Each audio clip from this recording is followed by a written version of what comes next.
Hello everyone, welcome to my YouTube channel. Teaching aptitude के class number 2 में हमने इतनी सारी चीज़ों को कवर करा था। आज क्लास नंबर 3 में हम characteristics of adolescent and adult learner, Bruner spiral curriculum, third Maslow's hierarchy of need, Howard's Gardner multiple intelligence, Erikson's 8 stage of psychological development, Kolb's experimental theory, Bruner's discovery learning, Gagne's hierarchy of learning and Dale's cone of experience, बहुत सारी चीज़ों को cover करने वाले हैं। तो please last तक video में बने रहिएगा। First, adolescence learner and adult learner के बीच के डिफरेंस हम देखने वाले हैं। तो एडोलसेंस लर्नर में कितनी एज वाले लोग आते हैं? तो 10 से लेकर 18 ईयर्स तक के बच्चे इसमें आते हैं। फिर है एडल्ट लर्नर, जिसमें 19 साल से लेकर 35 ईयर्स तक की एज वाले लोग आते हैं। तो अब कैरेक्टरिस्टिक्स और इसके डिफरेंस देख लेते हैं। एलिमेंट्स है लर्नर, जहाँ पे एडोलसेंस लर्नर में the learner is dependent on the teacher for the learning, जहाँ पे वो टोटली टीचर पर डिपेंड है। और एडल्ट लर्नर में learner is self motivated and self directed. ठीक है कि हम जब कॉलेज लेवल पे आते हैं तो हम सेल्फ मोटिवेटेड होते हैं कि हमें क्या करना है एक्चुअल में लाइफ में।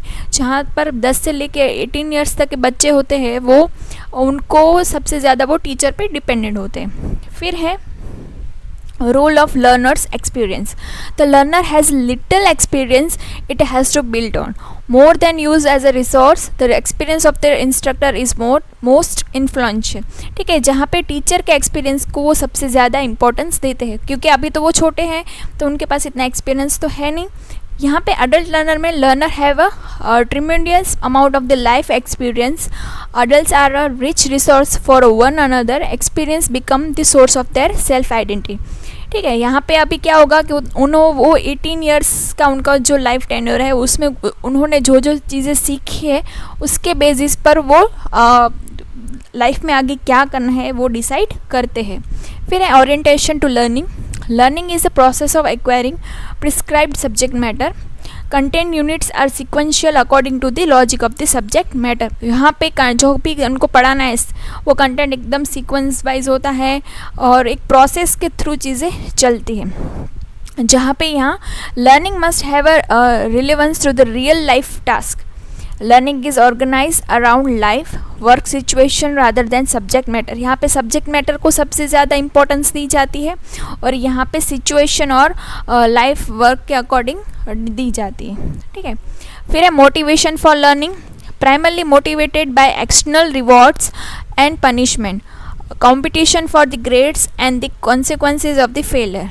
यहाँ पे होगा मोटिवेशन बाय इंटरनल इंसेंटिव्स. ठीक है, आपको नेट या JRF क्वालिफाई करना है तो आप खुद से मोटिवेटेड है कि हाँ मुझे लाइफ में कुछ अचीव करना है, तो मैं सेल्फ मोटिवेटेड हूँ कि मुझे कहीं पहुँचना है, मुझे भी कॉलेज या यूनिवर्सिटी में पढ़ाना है एज ए प्रोफेसर की तरह। तो वो एक सेल्फ मोटिवेटेड स्टेज पे है हम. इंटरनली हमें पता है कि हमें क्या चाहिए, हमें रिकॉग्निशन चाहिए, बेटर क्वालिटी ऑफ लाइफ चाहिए, सेल्फ कॉन्फिडेंस बिल्ड करना है, सेल्फ एक्चुअलाइजेशन हमें हासिल करना है. तो हमें सब चीज़ें पता है. The need to know in order to perform more efficiently in some aspect of the one's life in important. तो हमें पता है कि एक्चुअल में हमें लाइफ में अभी क्या चीज़ें चाहिए. जबकि यहाँ पे जो छोटे बच्चे हुए हैं उनको तो नहीं पता, वो सिर्फ रिवॉर्ड्स के बेसिस पर, ग्रेड्स के बेसिस पर ही चलते हैं. फिर है डिमांड फॉर लर्निंग. यहाँ पे थोड़ा है ना आगे पीछे हो गया है. तो डिमांड फॉर लर्निंग ये एडोलसेंस का है. तो learner can devote more time to the demand for learning because responsibility are minimal. यहाँ पे 18 ईयर्स से बिलो बच्चे होते हैं उन पे रिस्पॉन्सिबिलिटी नहीं होती, क्योंकि अभी तो वो पढ़ाई की स्टडी के स्टेज पे हैं. तो उन पे घर खर्च में हिस्सा देने का इस तरह से कुछ भी ऐसा लोड नहीं रहता. ठीक है, जबकि यहाँ पे होगा the demand for learner must balance life responsibility with the demand of learning. जबकि यहाँ पे उनको लाइफ को बैलेंस करना है as a responsibility and actual में उनको क्या चाहिए उस पर. ठीक है, फिर है प्रिमांस ऑफ द लर्निंग. ये एडोलसेंस की पढ़ रही हूँ यहाँ पे। Learning is compulsory and tend to disappear shortly after the instruction. यहाँ पे शॉर्ट टाइम के लिए होती है, बच्चे मोटिवेटेड भी होते हैं तो वो शॉर्ट टाइम के लिए होते हैं, जहाँ पे यहाँ self initiate and tend to है लॉन्ग टाइम, जबकि हम तो लॉन्ग टाइम के लिए ही सेल्फ मोटिवेटेड है कि हमें एक्चुअल में क्या चाहिए। फिर है क्लाइमेट। तो एडोलसेंस में क्या होगा, टेंस होगा, लो ट्रस्ट होगा, उनको इतना ट्रस्ट नहीं होगा। जो छोटे बच्चे होंगे वो जल्दी ट्रस्ट नहीं करते, फॉर्मल नेचर के होंगे, अथॉरिटी ओरिएंटेड होंगे, फिर कॉम्पिटिटिव एंड जजमेंटल होंगे।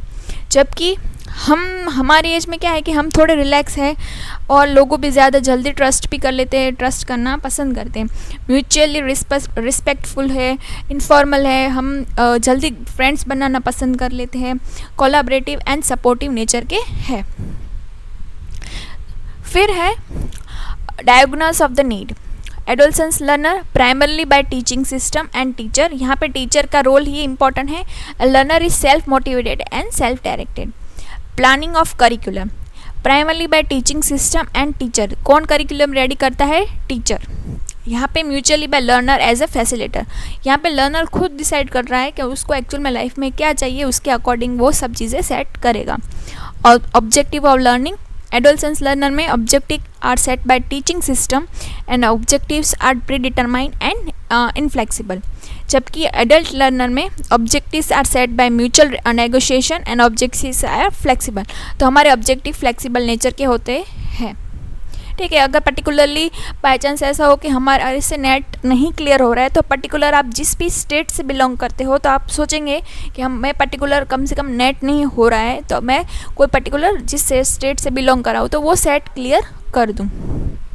फिर है designing the learning plans, teachers content plans, fix course syllabus and logical sequence. जबकि यहाँ पे होगा learning contracts, learning projects and sequence by the readiness.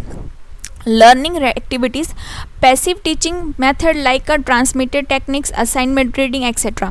और यहाँ पे होगा एक्टिव। तो ये भी चीज़ें हैं। पैसिव है, जहाँ पे टीचर का रोल मेन हो जाएगा ना तो वहाँ पे लर्नर पैसिव हो जाएगा, एंड जहाँ पे लर्नर का रोल ज़्यादा है वो यहाँ पे वो एक्टिव हो जाएगा। Pace of learning, teachers control timing pace of the learning. यहाँ पे टीचर का ज़्यादा कंट्रोल रहेगा, यहाँ पे होगा लर्नर खुद से ही सब चीज़ें सेट करेगा। एंड इवोल्यूशन में by teacher norm refers with grades, और यहाँ पे होगा by learner collective evidence by peers and facilitate to the expert. यहाँ पे टीचर इवेल्युएट करेगा और यहाँ पे लर्नर खुद से इवेल्युएट करेगा। फिर नेक्स्ट है बर्नर्ड स्पाइरल करिकुलम, उसने 1960 में दिया था। Cognitive learners theorist James Bruner based a spiral curriculum on his idea that we began with the hypothesis that any subject can be taught in some intellectual honest form to any child at any stage of the development. बच्चे किसी भी stage पर अपने intelligent के base पर develop करके चीज़ें सीख सकते हैं। In other words he mean that even very complex topics can be taught to young children if structure and presented in the right way. कि हम ऐसा ये इस तरह से कहना चाह रहे हैं कि बच्चों को मुश्किल से मुश्किल टॉपिक भी अगर स्ट्रक्चर वे में प्रेजेंट करा जाए तो वो अर्ली एज में अच्छे से सीख सकते हैं। तो उसने इसके लिए 3 की आइडियाज़ दिए हैं कि फर्स्ट क्या होगा, student revisit the same topic multiple times throughout their school career. This reinforce the learning each time they return to the subject. कि पर्टिकुलर कोई एक स्टूडेंट है वो मल्टीपल टाइम में वो एक पर्टिकुलर एक सब्जेक्ट को रिविजिट कर रहा है मल्टीपल टाइम में थ्रू आउट द ईयर। ठीक है, तो उससे क्या होगा कि उसको नई चीज़ें उस पर्टिकुलर एक ही सब्जेक्ट में उसको एक्सप्लोर करने मिलेगी। The complexity of the topic increase each time a student revisit it. ठीक है, जितनी बार वो एक सब्जेक्ट पढ़ेगा, ठीक है, जितनी बार वो इसको रीड करेगा उतनी ही उसको उसमें ज़्यादा से ज़्यादा कॉम्प्लेक्सिटी उसको देखने को मिलेगी। This allow progression through the subject matter as the child's cognitive ability develop with the age. आप एक देख रहे हो कि कोई एक सब्जेक्ट आप नेट के प्रिपरेशन कर रहे हो तो कोई एक पेपर 1 का कोई एक टॉपिक हम उठाएंगे, जस्ट टीचिंग एप्टीट्यूड ही हम ले, तो आप पर्टिकुलरली उसकी बार बार कोई चीज़ पढ़ रहे हो तो आपको हर बार कोई ना कोई चीज़ें नई देखने को एक्सप्लोर करने को मिलेगी और ज़्यादा से ज़्यादा कॉम्प्लेक्सिटी भी बढ़ जाएगी कि हमें एक ही सब्जेक्ट में कितनी चीज़ें पढ़नी है, कितनी चीज़ें याद रखनी है, तो उससे क्या होगा कि आपको ज़्यादा से ज़्यादा चीज़ें डेवलप करने को मिलेगी। जैसे कि थर्ड स्टेज पर आप आ जाएंगे अभी। When a student return to topic, new ideas are link with ones they have previously learn. यहीं यहाँ पे होगा कि आप टीचिंग एप्टीट्यूड की जो मेरी वीडियोस है, आप अपने एंड से नोट्स बनाएंगे, तो आप पर्टिकुलरली एक ही सब्जेक्ट्स में वीडियोस के थ्रू, अपने नोट्स के थ्रू क्या होगा कि रिविजिट कर रहे हैं एक ही सब्जेक्ट के पर्टिकुलर अलग अलग टॉपिक्स को, तो उससे क्या होगा, आपको लगेगा कि कॉम्प्लेक्सिटी बढ़ रही है। लेकिन इससे क्या होगा, एट द एंड आपको न्यू आइडियाज़ जनरेट होंगे कि आप एक टॉपिक को दूसरे टॉपिक के साथ लिंकेज करके पढ़ोगे तो आपको ज़्यादा अच्छे से चीज़ें याद रहे जाएंगी। तो उसने यही बोला है बर्नर स्पाइरल करके में कि the student revisit the topic, theme और subject and the complexity of the topic और the theme increase with each revisit and a new learner have a relation with the old learning and it put to context with the old information. ठीक है, कि उससे क्या होगा कि उसके old जो नॉलेज है वो भी उसके ओल्ड के साथ न्यू रिलेशन मेंटेन हो जाएगा। फिर नेक्स्ट है कि उसमें this model represent refer two way knowledge is store in memory. उसने बोला है कि नॉलेज है हमारी वो एक पर्टिकुलर मेमोरी के फॉर्म में स्टोर हो जाती है, जिसकी वजह से उसने 3 फॉर्मेशन दी है कि किस तरह से वो हो रहा है। कि unlike Piaget age related stage, Bruner's model are loosely sequential. उसने भी एक सीक्वेंस दी है कि फर्स्ट है इनएक्टिव, जहाँ पे बोला है कि 0 से लेके 1 ईयर तक का represent of the knowledge through physical action. जहाँ पे उसने बोला है कि जो छोटे बच्चे होते हैं जो जन्म से लेके 1 ईयर के होते हैं तो फिजिकल एक्शन बोलते हैं ना, कि वो जो सेंसरी ऑर्गन है वो हाँ उससे सीखते हैं। फिर 1 से लेके 6 ईयर तक होते हैं वो visual representation of knowledge store via visual image, वो देख के सीखते हैं जो चीज़ें उन्होंने वो बार बार अपने एनवायरनमेंट में देख रहे हैं वो। एंड जो 7+ ईयर के बच्चे हैं वो वर्ड्स एंड सिम्बॉल्स के थ्रू सीखते हैं, वो अपनी इस तरह से वो एक्सपीरियंस बिल्डअप करते हैं। फिर है मैस्लोज हायरार्की ऑफ नीड। तो आई होप सो ये समझ आ गया होगा ना, उसने 3 ही चीज़ें बोली है, रिविजिट, कॉम्प्लेक्सिटी उससे इंक्रीज होगी एंड इससे क्या होगा, न्यू आइडिया जनरेट होगा जिसकी वजह से ओल्ड एंड न्यू नॉलेज को वो बिल्डअप करेंगे। मैस्लोज हायरार्की ऑफ नीड, जहाँ पे उसने बोला है the basic premise of the Maslow's hierarchy of the need is that student progress through the set of sequential need from psychological to self actualization. ठीक है, तो उसने जो बोली है वही हम चीज़ें देखते हैं, पहले इसका चार्ट के थ्रू सीख लेते हैं। फर्स्ट नीड बोली है क्या है, फर्स्ट साइकोलॉजिकल नीड, जहाँ पे food, water, warm and rest, जहाँ पे हम बोलते हैं रोटी, कपड़ा, मकान, तो वो हमारी बेसिक नीड है कि वो तो फर्स्ट फुलफिल होनी ही चाहिए। उसके बाद हम नेक्स्ट नीड पे शिफ्ट होंगे जो है सेफ्टी नीड, कि हमें रोटी, कपड़ा, मकान हमारे पास है, अब हमें सिक्योरिटी चाहिए, सेफ्टी चाहिए। ठीक है, ये नीड फुलफिल होगी सेकंड नीड, फिर वो जाएगा थर्ड नीड पे, जहाँ पे है कि अभी उसको रोटी, कपड़ा, मकान मिल गया, उसको सेफ्टी मिल गई, तो अब हमें उसको ऐसा चाहिए कि उसको बिलोंगिंगनेस एंड लव नीड्स, जहाँ पे उसको चाहिए कि जो उसके जान पहचान वाले लोग हैं उससे, उसके फ्रेंड्स है, फैमिली वाले हैं, उसको प्यार दे, उसको जब नीड हो उसकी केयर करे इस तरह से। फिर फोर्थ स्टेज पे होगा एस्टीम नीड, जहाँ पे होगा उसको ऐसा लगे कि अब तो उसको प्यार मिलने लगा है, अभी उसको थोड़ी प्रेस्टीज मिले, फीलिंग ऑफ अकम्प्लिशमेंट। ठीक है, कि उसको सब जाने, उसको मान दे इस तरह से।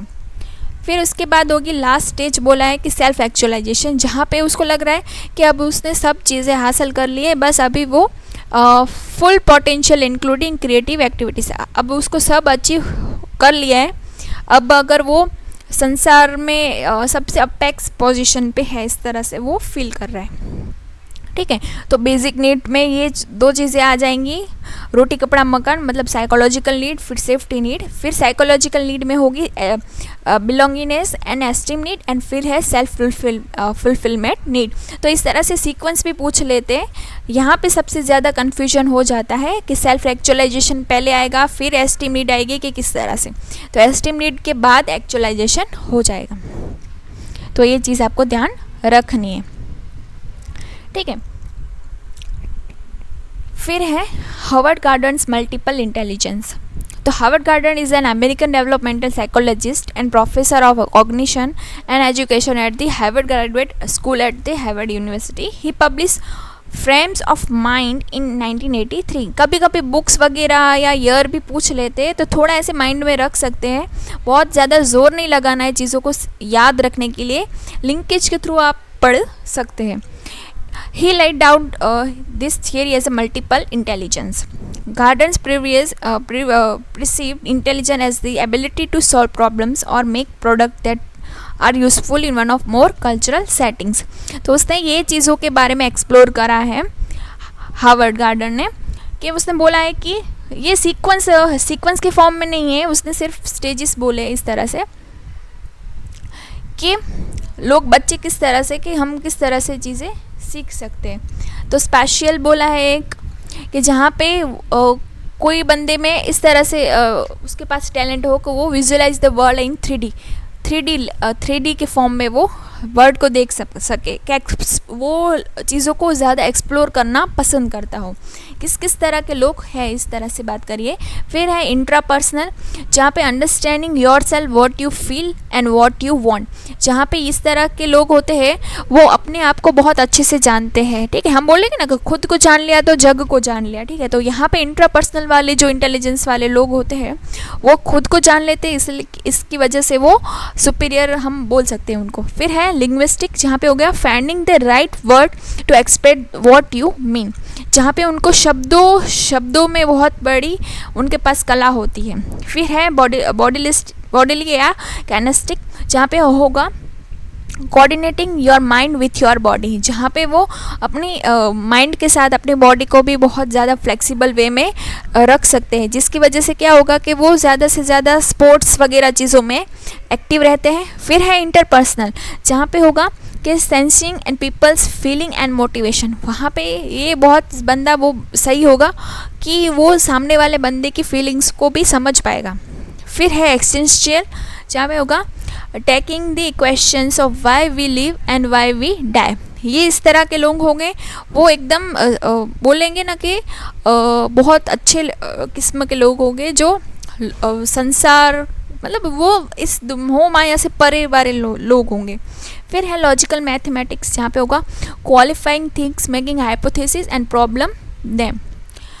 Proving them. ठीक है, लॉजिकल जो मैथ्स जिसको पसंद होगा, जो लॉजिकल चीज़ों को अच्छे से समझ पाएंगे, उस किस्म के लोग होंगे. फिर म्यूजिकल, जहाँ पे होगा discriminating sounds, their pitch, tone, rhymes and timbre. ठीक है, जहाँ पे उनको म्यूज़िक पसंद वाले लोग ज़्यादा ये होंगे. एंड होगा नेचुरलिस्टिक, जहाँ पे understanding living things and reading nature को, जो इस तरह के लोग होंगे वो जो एनवायरनमेंट है, नेचर के साथ ज़्यादा कनेक्टेड होंगे, कि जो पशु पक्षी हैं उनके साथ ज़्यादा कनेक्टेड होंगे. ठीक है, तो उसने जो 7 इंटेलिजेंस की बात करी है वो ये है. फर्स्ट लिंग्विस्टिक, इसके कुछ सीक्वेंस नहीं है, इस तरह से हमें याद रखना है सिर्फ. लिंग्विस्टिक इंटेलिजेंस, जिसमें क्या होगा the ability to learn and use language in the written and spoken form of express one self. फिर है mathematical intelligence, the ability to solve problem logically, to solve mathematical problem and to perform scientific investigation. फिर है musical में, जहाँ पे है having skill in appreciation, composing and performance of musical pattern including the ability to recognize tone, pitch and rhymes. ठीक है, कुछ ऐसे लोग भी होते हैं ना कि बहुत पहले वाले, कभी एक बार सॉन्ग सुन लेते हैं, उसकी म्यूज़िक सुन लेते हैं तो उनको लॉन्ग टाइम तक वो चीज़ें याद रह जाती हैं. इस तरह के लोग जो अंताक्षरी जैसे कंपटीशन होंगे तो वहाँ पे वो ज़्यादा कमाल का परफॉर्मेंस देते हैं. फिर है नेक्स्ट बॉडीली या कैनेस्टिक इंटेलिजेंस, यहाँ पे होगा using mental ability to coordinate body movement to solve the problems. फिर है special intelligence, being able to recognize and use pattern in wide or confident space. ठीक है, कि जो 3D फॉर्म में चीज़ों को देख सकते हैं, हम बोला 3D फॉर्म में बोला आगे, कि वो चीज़ों को दुनिया को अलग नज़रिए से देखते हैं. फिर है इंटरपर्सनल, जो इस तरह से चीज़ें होती हैं ना, कभी कभी आपको देखने को मिलती है कि आपको यहाँ पे 2 पेड़ दिए जाएंगे और बोलेंगे कि आपको यहाँ पे एक लड़की भी दिख रही है या फिर अलग पेंटिंग दिख रही है. तो जो लोग लड़की को भी देख पाते हैं और पेड़ों को भी अलग बाइफरकेट कर पाते हैं, तो यहाँ पे स्पेशल इंटेलिजेंस में वो आ जाएंगे. फिर है intrapersonal, the capacity to understand the desire, motivation and intention of the other, जहाँ पे वो लोगों को किस तरह के लोग हैं वो जान जाता है उस तरह से। फिर इंट्रापर्सनल जहाँ पे होगा on fear feeling and motivation, जहाँ पे खुद को जान लिया तो वो इंट्रा एंड लोगों को जान लिया वो इंटरपर्सनल। ये मैंने कम्युनिकेशन में भी कवर करवाया है। फिर है बोला उसने पहले तो 7 ही बातें बोली थी, फिर उसने देखा कि उसको 8 जो इंटेलिजेंस है नेचुरलिस्टिक इंटेलिजेंस उसको भी ऐड करना चाहिए, गार्डनर को ऐसा लगा। तो उसने 8 कवर करी, जिसमें बोला this deal with individual's ability to perceive, recognize and order feature from the environment, जहाँ पे वो एनवायरनमेंट को कवर कर रहा है अपनी नॉलेज के through. The importance of multiple intelligence in the classroom, इस चीज़ों को हम क्लासरूम में किस तरह से कवर कर पाएंगे, तो वो देखा है कि Gardner suggest that the intelligence rarely operate independently and the complement each other with the student, learn new skills and solve problem. He also committed that the intelligence are abnormal, meaning they can be used to constructivism or destructive purpose. तो उसने यही बोला है कि ऐसा ज़रूरी नहीं है कि हर बंदे में ये सातों के आठ चीज़ें एक साथ ही प्रेजेंट हो, जिसके पास जो चीज़ प्रेजेंट है उसका वो अच्छे से इस्तेमाल करे, वही बताया है इसने। That sitting the 7 strategies give 7 ways to teach the subject, allowing multiple strategies to be used, thus following all students are make progress. कि स्टूडेंट इन 7 चीज़ों को साथ में लेके चलेंगे तो अच्छे से और ज़्यादा प्रोग्रेस कर लेंगे। कि लाइफ जीने के लिए ये 7 चीज़ें हो तो अच्छा है। Live life well and education system should include all 7, not just more academic first 2। फिर है Erickson's stage of psychological development. Erik Erikson was a stage theorist who developed psychosexual theory and adapted it into the psychologist theory encompassing 8 stages. तो इसने बात करी है according to the Erikson we experience 8 stages of development during our lifespan. Within each stage there is a dilemma that we must resolve in order to feel a sense of a competence and will allow to us develop as a well adjusted adult. तो वही stage के बारे में बात करिए कि किस तरह से होगा। तो 0 से लेके मतलब बर्थ से लेके 1.5 साल तक का स्टेज है उसको इन्फेंसी बोलेंगे। फिर 1.5 से 3 साल के होगा अर्ली चाइल्डहुड, फिर प्ले एज और प्री स्कूल जिसमें 3 से लेके 6 ईयर का, स्कूल एज है 6 से लेकर 12, फिर एडोलसेंस में 12 से 20, फिर अर्ली एडल्टहुड में है 20 से लेकर 35, फिर मिडिल एडल्टहुड में है 35 से 65 एंड लेट एडल्टहुड में है 65 आफ्टर। तो कौन सी स्टेज इसमें उसके साइकोलॉजिस्ट डेवलपमेंट किस तरह के होगी साइकोलॉजिकल वो देखेंगे। तो जो इन्फेंट से 18 मंथ का स्टेज है वहाँ पे होगा सबसे ज़्यादा उसमें कौन सी चीज़ें देखने को मिले, ट्रस्ट वर्सेस मिसट्रस्ट। ठीक है, जो छोटे बच्चे होंगे वो अपने मम्मी पापा या फिर जो उनके साथ सबसे ज़्यादा रहते हैं उनके पास ही जाना पसंद करेंगे। तो वहाँ पे क्या उसका डेवलप होगा होप। फिर 18 मंथ से लेकिन 3 ईयर के बच्चे होंगे वो ऑटोनॉमी एंड शेम डाउट इस तरह से होगी। ठीक है कि वो खुद पे उनको शर्म, हम बोलेंगे ना कि शर्म, उसको डांस करना अच्छा लग रहा है, उसको ये करना अच्छा पसंद है, गाना गाना पसंद है, इस तरह से। तो हाँ उसको हम बोलेंगे डांस करके दिखाओ, तो वो गेस्ट आएंगे तो वो डांस नहीं करेंगे, तो वो शेम डाउट और अपनी मन मर्जी वाले इस तरह से बच्चे हैं। तो वहाँ पे होगा विल, वो अपनी मर्ज़ी से काम करते हैं। फिर 3 से लेके 5 साल के हो गए वो इनिशिएटिव वर्सेस गिल्ट। वहाँ पे कौन सी होगी, वो एक पर्पस से काम करना स्टार्ट करेंगे, जहाँ पे कुछ उनसे टूट फूट जाता है तो वो गिल्ट की भावना भी उनमें होती है। फिर 5 से 13 साल के बच्चे होंगे वो इंडस्ट्री वर्सेस इन्फीरियरिटी। ठीक है कि उनको ऐसा लगेगा कि मेरा कंपैरिजन हो रहा है, ठीक है कि हाँ मुझे उस चीज़ में अच्छा कॉम्पिटेंट बन के रहना है, तो वहाँ पे कंपैरिजन करना स्टार्ट हो जाता है इस एज में। इसकी वजह से क्या होगा, उनको अच्छे से अच्छे परफॉर्मेंस करना है। फिर 13 से लेकर 21 साल में आइडेंटिटी वर्सेस कन्फ्यूजन। इस स्टेज में वो अपनी आइडेंटिटी को पहचानना चाहते हैं, जहाँ पे सबसे ज़्यादा फिडिलिटी। ठीक है कि वो ऐसा एक्सप्लोर करेंगे कि मैं एक्चुअल में लाइफ में क्या चाहता हूँ। फिर 21 से लेके 39 ईयर में इंटीमेसी वर्सेस आइसोलेशन, जहाँ पे कभी कभी ऐसा लगेगा कि मेरे फ्रेंड्स हो, मैं उससे बात करूँ, और कभी कभी अकेले रहना पसंद होगा, तो हम वहाँ पे सबसे ज़्यादा लव की नीड होगी। फिर 40 से 65 में जनरेटिविटी वर्सेस स्टेजनेशन, जहाँ पे सबसे ज़्यादा केयर की नीड है, एंड 65 एंड ओल्डर, जहाँ पे इंटीग्रिटी वर्सेस डिस्पेयर, जहाँ पे होगा कि मैं कुछ मेरी लाइफ में मैंने जो हासिल किया है उसकी वजह से सब मुझे रिकॉग्नाइज करें। तो वही है, स्टेजेस देख लेते हैं। ट्रस्ट वर्सेस मिसट्रस्ट, जहाँ पे 0 से लेके 1.5 और 18 मंथ में, जिससे infants must learn that adult can be trusted. If treated poorly children में grow up feeling mistrust towards the people.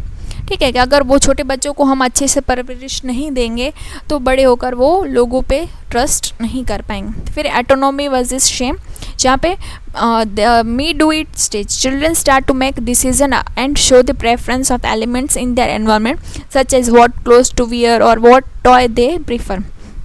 ठीक है, वो खुद से डिसीजन लेना चाहते हैं कि मैं इस तरह से कपड़े पहनूंगी या पहनूंगा और मुझे ये टॉय चाहिए। ठीक है, ज़िद्दी बच्चे होते हैं इस स्टेज में ज़्यादा।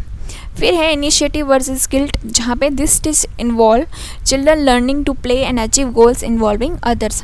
इफ पेरेंट्स और teacher allow children to explore this and support their choice, they will develop an sense of purpose and strong self confidence.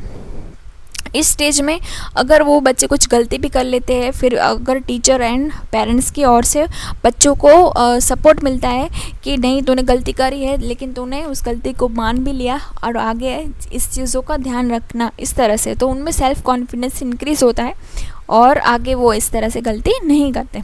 फिर है इंडस्ट्री और वर्सेस इन्फीरियरिटी, जहाँ पे children start comparing themselves with their peers. ठीक है, जहाँ पे वो कंपैरिजन स्टार्ट कर देते हैं, जहाँ पे स्कूल वर्क है, social and family activities and sport. फिर है आइडेंटिटी वर्सेस रोल कन्फ्यूजन, जहाँ पे होगा student in this stage are asking themselves who I am. ठीक है, यहाँ पे सबसे ज़्यादा होगा कि वो अपने आप को पहचानना पसंद करेंगे कि मैं एक्चुअल में हूँ क्या। ठीक है, कि मैं ये नहीं कर सकता, मैं वो नहीं कर सकता, तो एक्चुअल में मैं क्या कर सकता हूँ, तो वो खुद को एक्सप्लोर करना है वहाँ पे। फिर है इंटीमेसी वर्सेस आइसोलेटिंग, जहाँ पे होगा 18 से लेके 14 ईयर तक। Ah students progress into the early adulthood, their focus shift to the making and maintaining strong intimate relation with the others, जहाँ पे उनको दोस्त बनाना पसंद है। फिर है जनरेटिविटी वर्सेस स्टेजनेशन, जहाँ पे 40 से 65 the middle adulthood people are concerned with the contributing to society either through their work or parenthood। ठीक है, यहाँ पे अभी सोसाइटी को सर्व करने की बात कर रहे हैं कि किस तरह से हम कर पाएंगे कि कुछ ऐसा अच्छा काम करके, या फिर हम अच्छी एज अ पेरेंटहुड की तरह मतलब अच्छी परवरिश दे ताकि हमारे बच्चे सोसाइटी के लिए कुछ करें इस तरह से। फिर है ईगो इंटीग्रिटी वर्सेस डिस्पेयर, जहाँ पे होगा those in late adulthood reflect on their lives feeling a sense of satisfaction और failure. Those who feels failure will often obsess with idea of what they should have और should could have done.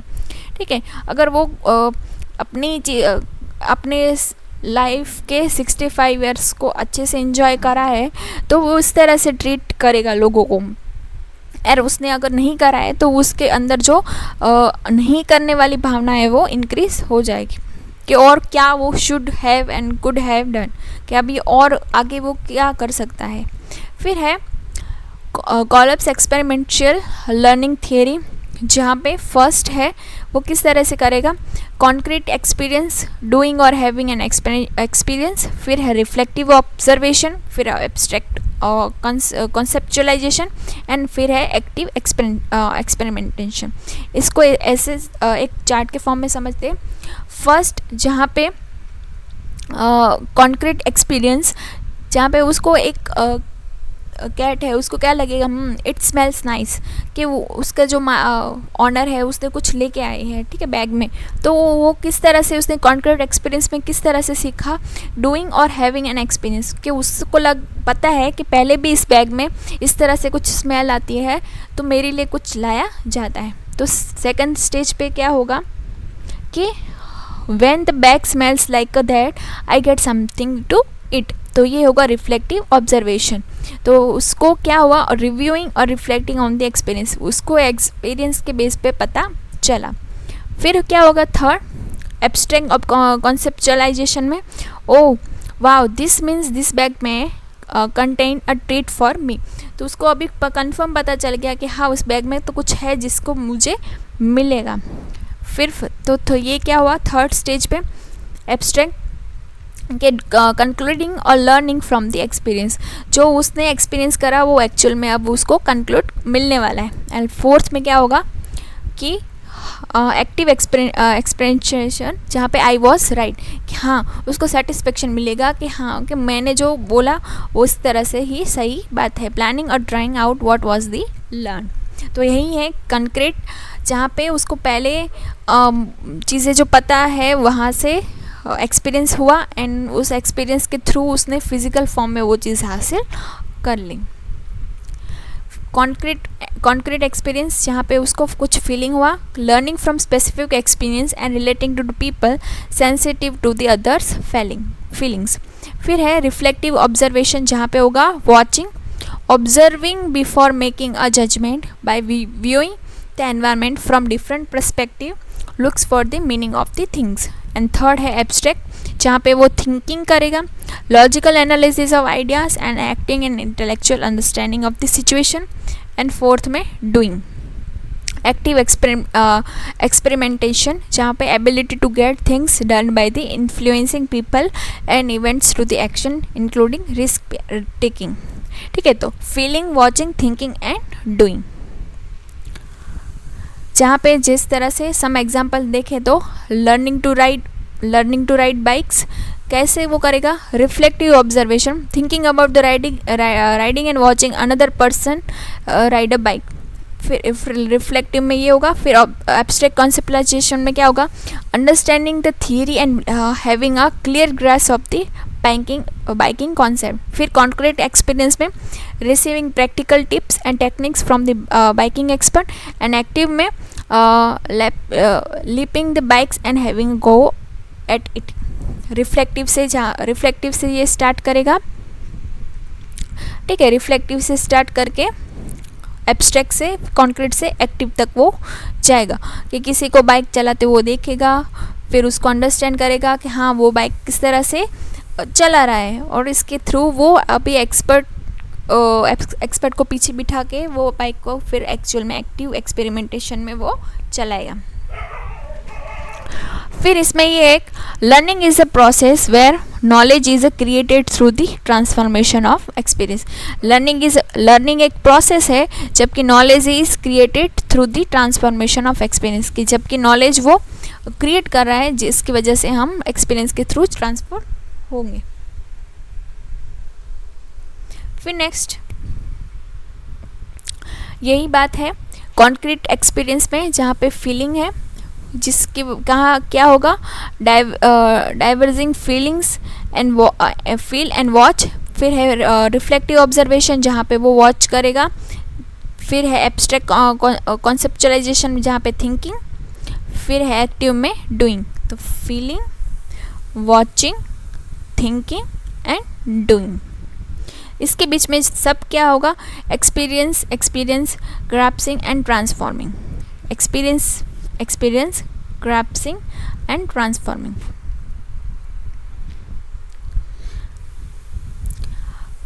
First, diverging, the concrete and reflective emphasize the innovative and imaginative their approach to doing things, view concrete situation from many perspectives and adapt by observation rather than by action. Interested in people tend to be feeling oriented, like such activities as cooperative groups and brainstorming. तो उसको पहले कुछ चीज़ करनी है, उसके लिए उसको inspiration मिलेगी।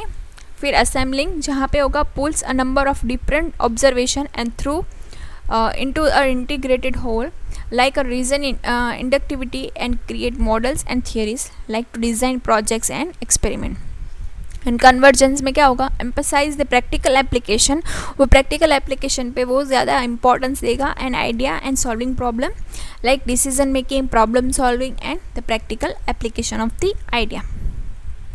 एंड फिर लास्ट में होगा अकोमोडेटिंग, जहाँ पे use trial and error rather than the thoughts and reflection. वहाँ पे वो trial and error method use करेगा, जिसकी वजह से good at adapting to the changing circumstances, solve problems in an intuitive trial and error manner, and such as discovery learning also tend to be as a ease with the people। ठीक है, तो in short आपको सिर्फ ये feeling, watching, thinking and doing एक sequence ये याद रखना है, और ये सब चीज़ें याद रखनी है कि कॉन्क्रीट एक्सपीरियंस में क्या है, रिफ्लेक्टिव में क्या है, एब्स्ट्रैक्ट में क्या है, एक्टिव एक्सपीरियंस में क्या है। फिर है बर्नर्स डिस्कवरी लर्निंग, जहाँ पे इसकी सीक्वेंस है enactive, iconic and symbolic. Enactive में क्या है, डायरेक्ट एक्सपीरियंस और कॉन्क्रीट एक्टिविटीज़। फिर है आइकॉनिक में visual, special and graphic, and symbolic में है reason, logic and abstract symbol. Child always ready to learn but only within current framework of the development. Teacher provide challenges and problems to the help student move to the next level. ठीक है, तो teacher उस तरह से उनको problems देती है जिसकी वजह से उनको ज़्यादा से ज़्यादा ब्रेनस्टॉर्म हो पाए। इसका बेनिफिट क्या होगा, help students learn how to learn, shift from extrinsic to intrinsic reward, जहाँ पे उसको जो इस तरह से ग्रेड और जो रिवॉर्ड्स मिलते हैं, फिजिकल रिवॉर्ड, उससे बाहर निकल के वो इंटरनल रिवॉर्ड तक वो जाए, कि हाँ उसको लगे कि मैंने जो टीचर ने प्रॉब्लम्स दी थी उसका मैंने इतना अच्छे से सॉल्यूशन निकाला, तो मेरे पास कैपेसिटी है। तो इस तरह से जो उनको लगे स्टूडेंट को, तो वहाँ तक उसको पहुँचाना। फिर heuristic of the discovery, students find out things independently, जहाँ पे स्टूडेंट खुद से कुछ चीज़ों को डिस्कवर करे, वहाँ तक पहुँचाना। एंड नॉलेज इजीली रिमेंबर, जो उसने अचीव करा है वो इजीली उसको रिमेंबर रहे। तो ब्रूनर डिस्कवरी लर्निंग में उसने ये चीज़ें याद रखनी है, जहाँ पे ये दोनों चीज़ों को भी आपको ध्यान रखना है कि curriculum principle and teaching process, जहाँ पे 3 E है करिकुलम प्रिंसिपल्स के, engagement, exchange of information and empowerment, और टीचिंग प्रोसेस में एक्सप्लोरेशन, एक्सप्लेनेशन एंड एग्जीबिशन। तो ये चीज़ों का आपको ध्यान रखना है।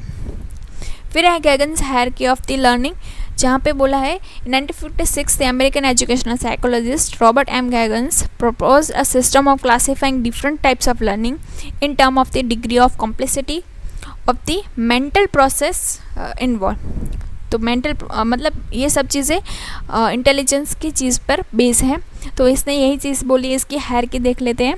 इंक्रीजिंग कॉम्प्लेक्सिटी, जिस स्टेज से हम नेक्स्ट स्टेज पर जाएंगे तो उतनी ही कॉम्प्लेक्सिटी इंक्रीज होती जाएगी। तो फर्स्ट है सिग्नल लर्निंग, फिर स्टिमुलस रिस्पॉन्स, फिर chaining, verbal association, discrimination learning, फिर concrete rule learning and problem solving.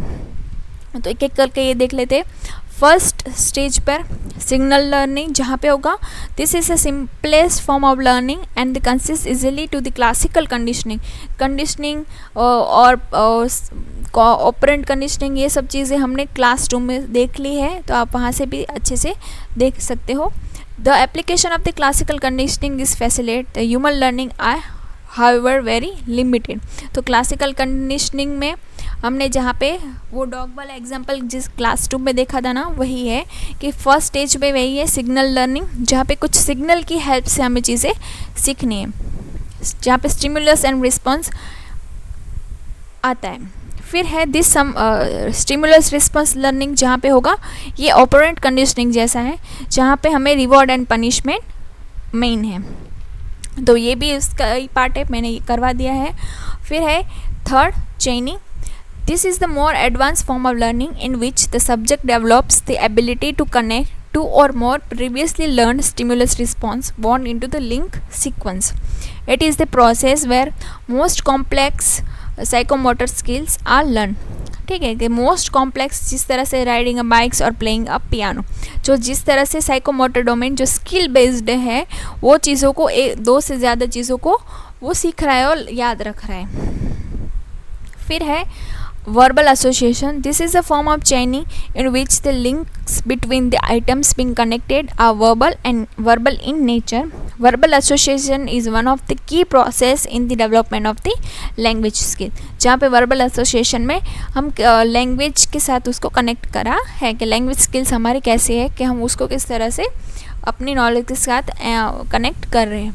फिर है discriminating learning, जहाँ पे this involve developing the ability to make appropriate response to the series of similar stimulus that differ in a systematic way. The process is made more complex by the phenomena of interference, whereby one piece of learning inhibits another.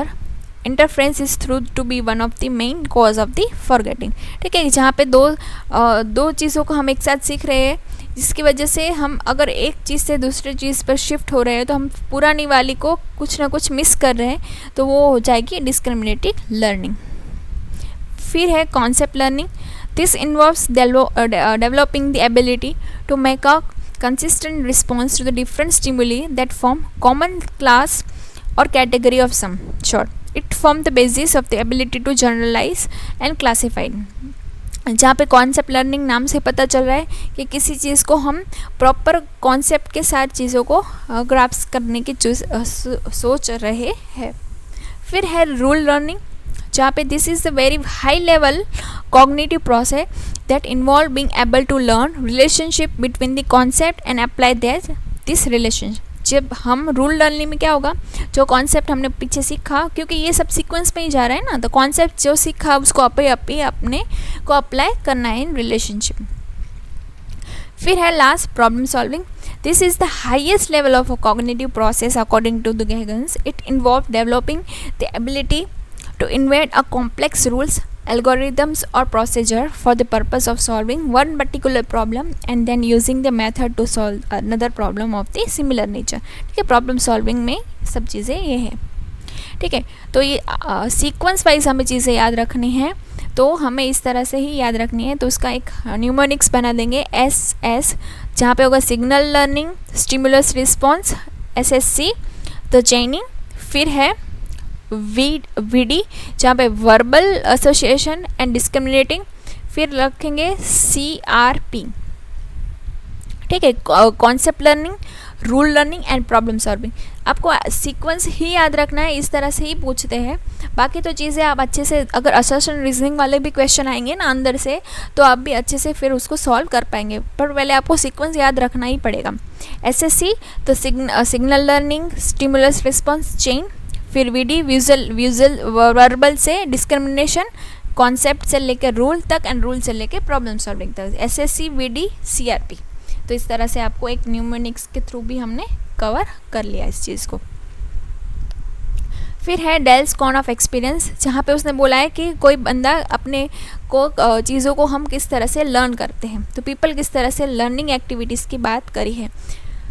तो 10% of what they read, 10% हम reading के through चीज़ें याद रखते हैं, 20% हम सुन के याद रखते हैं, 30% हम किस तरह से इमेज देख के, वीडियो देख के याद रखते हैं, 50% what they see and hear, देख कर और सुनकर दोनों चीज़ों को हम किस तरह से याद. Attend exhibition, watch demonstration.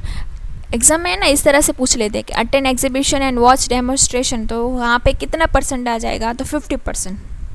70% का कौन सी चीज़ में है, पार्टिसिपेशन इन हैंड और वर्कशॉप्स में पार्ट ले, डिज़ाइन कोलैबोरेशन एंड लेसन्स में पार्ट ले, तो हमें 70% याद रह जाएगा. एंड 90% का भी याद रहेगा कि हम stimulate model, experience a lesson, design performance, presentation, do the real things. ठीक है, रियल प्रैक्टिकल चीज़ें करके हम 90% चीज़ें याद रह जाती. तो यही बात करिए, 10% रीडिंग में है तो वो क्या होगा, define, describe, list, explain. 10% and 20% दोनों में. फिर 30% में व्यू इमेज, वॉच वीडियोस, ये सब. एंड 50% में है attend exhibition, sites, watch, demonstration करके, जहाँ पे अप्लाई एंड प्रैक्टिस फेज में. 70% में वर्कशॉप आ गया, कोलैबोरेटिव लेसन्स आ गए. एंड 90% में क्या होगा, performance, do the real things. सकते हैं, जहाँ पे analyse, define, the, create, evaluation. यहाँ पे जो वर्ड्स देखिए ना वो एग्जाम के पॉइंट ऑफ व्यू से की वर्ड्स है, तो उनको आपको इस तरह से मैच करना, इस तरह से पूछ सकते हैं। तो ये चीज़ों का भी आपको ध्यान रखना है, ठीक है। तो आई होप सो आपको वीडियो पसंद आया होगा। कुछ भी डाउट हो तो प्लीज़ मुझे पूछ लीजिएगा कमेंट सेक्शन में, ठीक है। तो थैंक्स फॉर वॉचिंग।